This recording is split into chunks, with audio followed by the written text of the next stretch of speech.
Suni for the very kind introduction. And thank you to Dr. Sri, Dr. Steve Yap. 1 year ago, I have never even imagined this is possible. So without the support from Dr. the encouragement and the support, the guidance actually, that we're able to come up with this together with 5 of us here. And I believe we need more. We need more of you who have a like-minded people who somehow believe in this. A little bit about myself. My 30 years of adult working life, I spent the first 20 years in a pharmaceutical company. I'm the one who, apart from, I don't remember the Happy Pill project. You know, I'm Darren. I'm the another SSRI called Fluoxamine. That time, project was in the Blue Book, which is the government list that you can prescribe to other patients. And we try to get in our competition with Prozac. And I did research, and it's difficult to get into depression because according to the psychiatrist, it's already been listed Prozac. So how can we get our antidepressant listed? We look at research. It's also indicated, officially indicated in the US for OCD. OCD anxiety disorder. Okay, that's very interesting. You have one part depression, and then you have one part anxiety disorder. And how can this antidepressant work on the whole spectrum?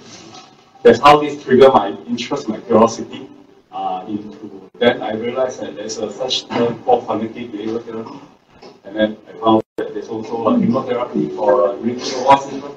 And so I realized that my work has just opened up. In the past, as a fresh graduate, I think, biochemical is a solution to everything. The drug is, you have any pain, any suffering, you take this, that's it, everything's fine. I guess it's very naive here. I guess you know that. So it's more than just drugs and medicine. So for the past 10 years, I left the industry because I realized that the industry, as I go up the corporate ladder, from patient care, it becomes more of a profit. So it's the capitalism reality, right? So I guess I don't want to be in that reality. I choose to be a different reality. I want to go into like I spend my time and effort on a different reality. So that's why I guess all of us also, right? I'm sure Dato share his experience. I guess. Okay, but I think important is that we got to find a solution to that, right? Rather than just focusing on the problem, right? So that is what can we offer. I'm a law company, initial law company. I was given title like quack. I think that's amazing. Okay, we know that there's a game that the farmer plays. So I've been there for 20 years, so I know how to play. So we can play. Okay, let's move on. Cindy, can take it.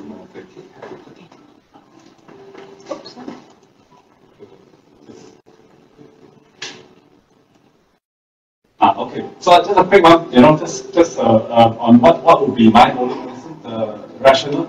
I will show some of the comparison in terms of evidence. Evidence means a randomized control study. That's what the pharma has been emphasized a lot. And maybe how can we move forward together. So my body method, I believe that it's not something few of us sit here and we talk about it and only created. It has been there actually from the beginning, more than 50 years ago. Started from the Harvard Medical School, Massachusetts. That's how it started. And also it's also part of the UK National Center for Comprehensive and Integrative Medicine of Health, right? And also in German, and also it's also recognized as part of the in terms of the mindfulness based therapy in Oxford and Stanford University. So just to give understanding is that this is well regarded and received in the country, and it's not something that people sit there and we come up with this term. I think that's important. Okay, so I guess one important thing is that to acknowledge that the advancement in the medical technology, right? You look at 100 years ago and to now, or from the past 20 years, our human lifespan has doubled. And I guess our living environment, our nutrition, and our medical advancement does help that in terms of double our lifespan. And of course, I can testify that my personal, as I mentioned earlier, I was an avid hiker and trail running. We hike the mountain overnights and all that. So 1.5 years ago, I was hospitalized by leptospirosis. I was hospitalized for 1 week. My kidney shut down because of leptospirosis. I had to go for emergency hemodialysis twice. And 1 week I was thinking that that's it with my life. So I think thanks to the modern technology, about an IV drip antibiotic and hemodialysis, I guess that's saved my life. So not to recognize and deny the advancement that we have in the healthcare system, I think it's important. I want to live, right? So yeah. So but at the same time, you can see that that's where the communicable maternal neonatal mortality, the nutritional disease, you can see that it's over the past even 30 years, 40 years, right? So it has been very successful here in terms of the advancement in the healthcare system, in terms of treating infectious disease, nutritional issues. Okay. However, if you look at on the other side, the non-communicable diseases, the NCD or the lifestyle diseases, yes, continue to grow. So I guess we have been successful here. Okay, I guess moving forward, are we able to what brought us here? Can this brought us to the next level? That's the thing. Right? And of course, we look at the projected trend of Malaysia in terms of obesity. Okay, in terms of overweight, obesity means more than 30 BMI, and it's going to double for the next 30 years. Okay, so yeah, that's something we have to be mindful. So what's going on here? You're talking about how effective a medicine is. Well, it doesn't seem so, right? Because it's still increased. The incidents are still growing. I'm going to show this more data later on. Okay. One of the belief is that one of the hypotheses is that because of we human being, you look at the evolutionary biological perspective, is that we human being, our genes are designed to be efficient. Our genes are designed to be efficient of food storage in terms of how we use it. Okay, so it means that imagine our grandparents or our ancestors, if we need to have a drinking water, what we need to do? We need to go to the well, to pump the water, and then you cook it. And before you cook it, you have to go to the forest and get the dry wood, and then you have to, light a fire, and then, So drinking water itself already involves a lot of work, right? But now what happens is that we have barefoot, tender food, right? And food is right on the doorstep, right? And even when you look at work, our work has changed, right? You look at our ancestors, our grandparents, I think, they are farmers, they work, they move their body. So we are becoming extremely sedentary in that way, And in fact, you look at the design of the chair, so-called ergonomic, right? And maybe just sit longer. Well, is that really the answer? Right? Or we need to move, right? So you look at there's a research published by a professor called Lieberman. He's a professor of evolutionary biology. You look at our ancestor, the hunter-gatherer, and you look at the Westerner here, right? And the number of kilometers that we walk or a modern society walk, which is about 2 to 4 kilometers, maybe more for some of us. And in the hunter-gatherer is about 8 kilometers to 10 kilometers. Which part, I guess, that's where come the 10,000 steps a day, right? That's the reason that. So compared to our ancestors, they are far more active. In terms of even like in terms of the limit of activity, physical activity, it's also similarly is that our ancestors at least 3 times more active. They walk 3 times further than most of us. That's the so apparently our body is not designed to sit long. Our body is designed to move, go and do something. And then for the article come to propose that what happened is that there's a mismatch of modernity, of civilization. So And our genes are not adapted to that, so okay, it's long for genes to change.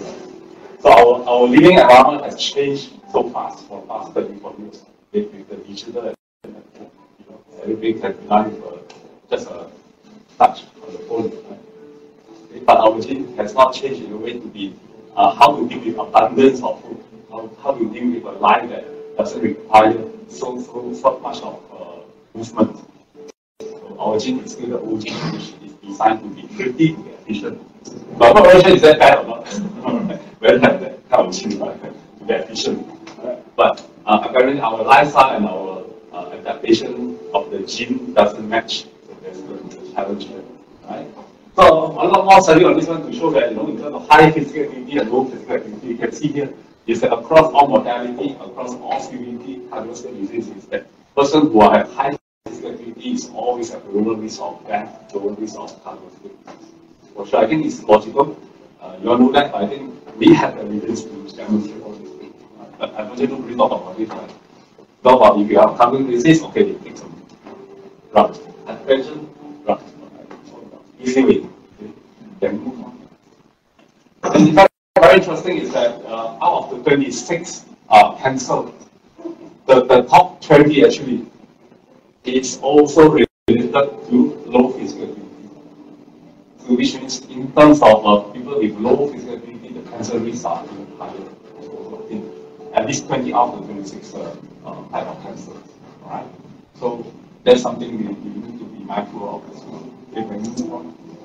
So the thing is that in the past we deal with a lot of infectious disease, right? We are very successful. Antibiotic, antiviral, vaccines, right? Basically we eradicate the polio, right? The vaccine, and we are very successful. Helicobacter pylori in the stomach. So we are so successful.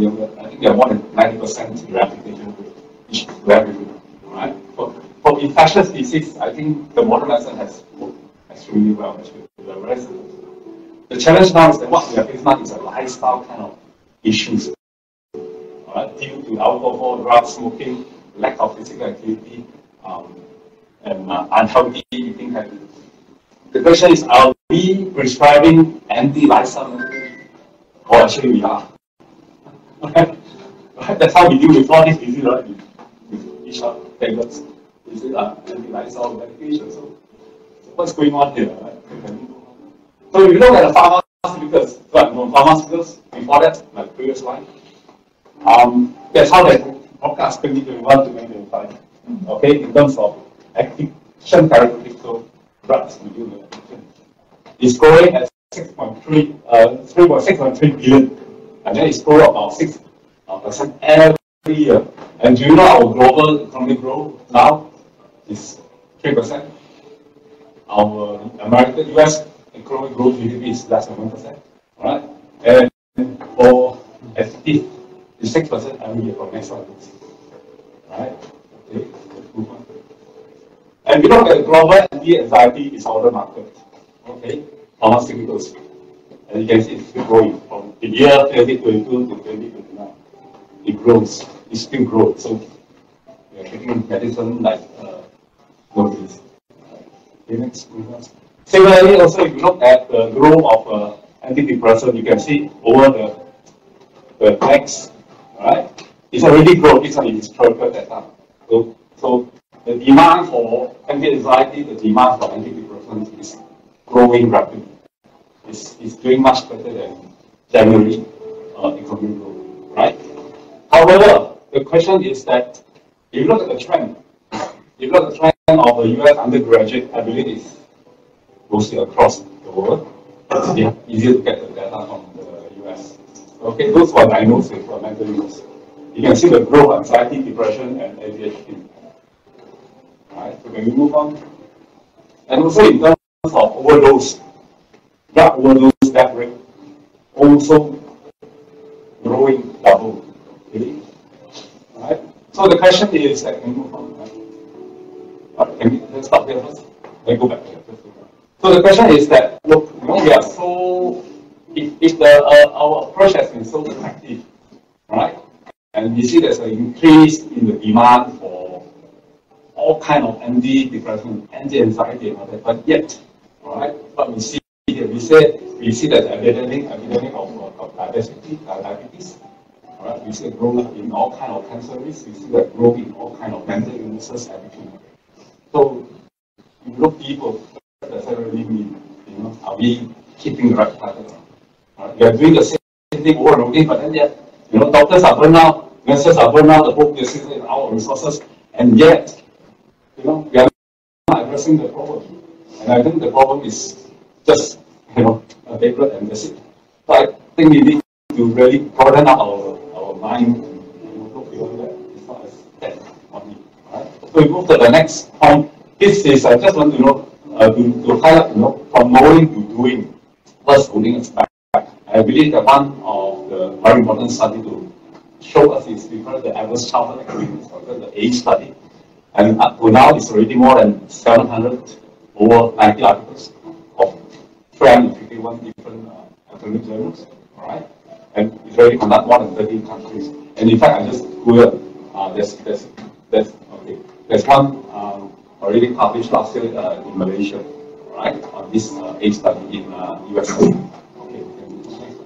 Okay, just a quick one, all right? The first study was done in 1998, published in 1998, out to 70,000 participants. It was conducted by the US CDC, all right? Looking at how does this adult at the age, when they're doing this study, the subject average age is 57, and they're tracking their childhood history up to 17, you know, in terms of their childhood experience. They go through trauma. And what happened? Does it affect them at the age of 57? Move on. Okay, I'll quickly just go through. Right? Okay, these are the. We just move on. There are 10 categories to list out how many type of trauma that a child goes through. Right? Okay, and what they found is that the effect is the more the trauma they have, the more category of the trauma they have. In terms of obesity, diabetes, depression, suicide, all increase. Not only mental illnesses, but also physical illnesses. Right? In terms of behavioral smoking, alcoholism, drug use, also it is spotted. Means the more childhood trauma they experience, chances of them getting into all these behavior are higher. In terms of their life achievements, you know, they are dropped out from schools, and then there's a study which showed that the homelessness in America, you know, very much related to the ACE. The higher the incidence of ACE, the higher chances of them having all these problems. They can move on. Okay? So this is from an original study.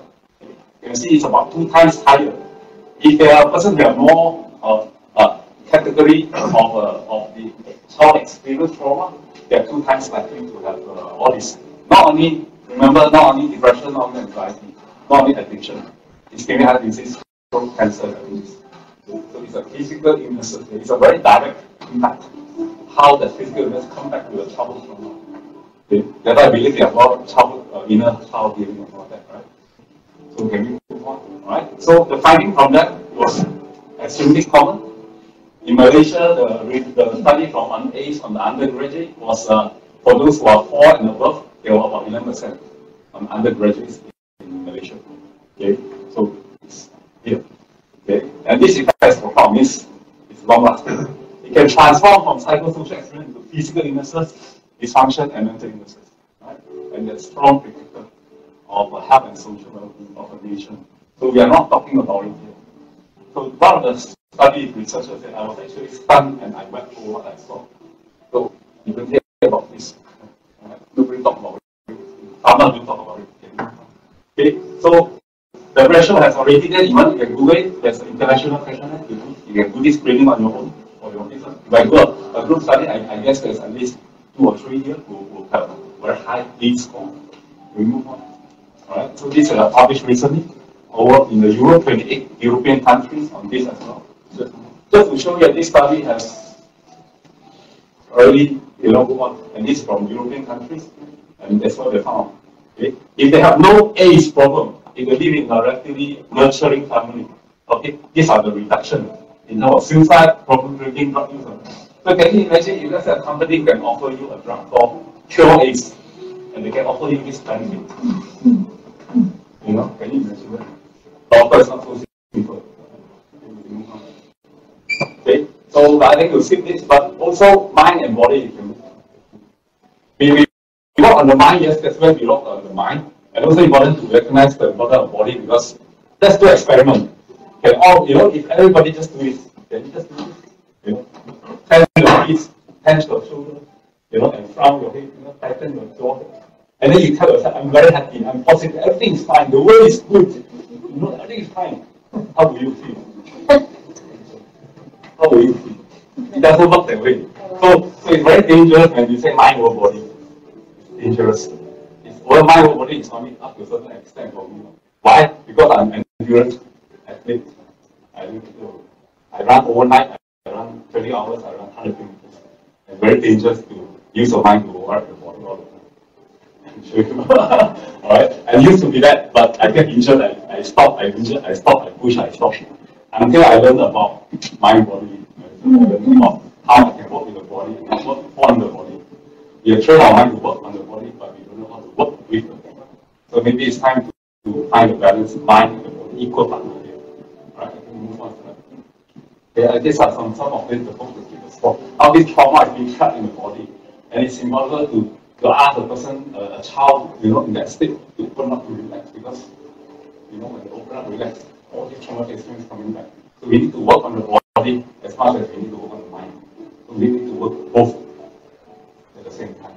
Right? So okay, we move on. So what are the reasons? Just last week's slide. Okay. So just this is JAMA, Journal of American Medical Association Psychiatry, and this is on the MBSR. Okay. And what do they compare with escitalopram? Is one of the latest most popular SSRI, Lexapro. Okay. And they compare it with anxiety disorder. It's a randomized control study. Alright, it's a 2-arm study. And what they found is equally effective. Not. Okay. So this is a randomized control study comparing the drugs and mindfulness-based or mind-body-based treatment. Alright, so we can move on. Alright, next one. And this study is based on the PREVENT study, which is one of the MBCT or mindfulness-based cognitive therapy. Right? In terms of relaxation, prevention of depression. Okay. Those who are able to stay well, okay, is even better than for the antidepressant medication. This group is an anti-medication. Right? So those who have relapsed are higher in this group, but we cannot say superior than the antidepressant, but we can say that at least both are equally effective in terms of prevention of relapse of depression. For patients who have suffered from 3 episodes of depression or more. So this was the group. Can we move on? Yeah, last one. Okay. So these are, and then all this is the MBCT started in Oxford, Oxford Mindfulness Center or the Psychiatry Department. Okay. And because of that, MBCT now is now recommended by the UK NICE or NICE guideline to prevention of depression. So the National UK National Institute of Clinical Excellence, that's the clinical guideline.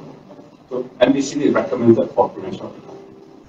It's there. So it's evidence-based and it's recommended. It's not something we talk of, right? Alright, so the last one, I think that's all right. I think moving forward, what the consumer or patient looking for is that they're looking for something which is more inclusive, mind, body, emotional, alright?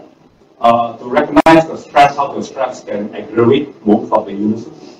Can we focus on changes, lifestyle changes in our mind, our mindset, and can we learn something that can empower them, that they can practice at home, rather than, I'm going to take this method and then everything is fine. Okay? And to tackle it to a higher level of wellness, not just treating illnesses. Okay? And even if the illnesses cannot be cured, can we reduce the suffering? Can I enhance the quality of life? I think that's a question we need to bring it to our community, that or to the community, to the healthcare community. We need to level up in terms of healthcare practice. Yeah, for me, I call it healthcare 2.0, and hope that all you can come into this. We call it healthcare 2.0. Thank you.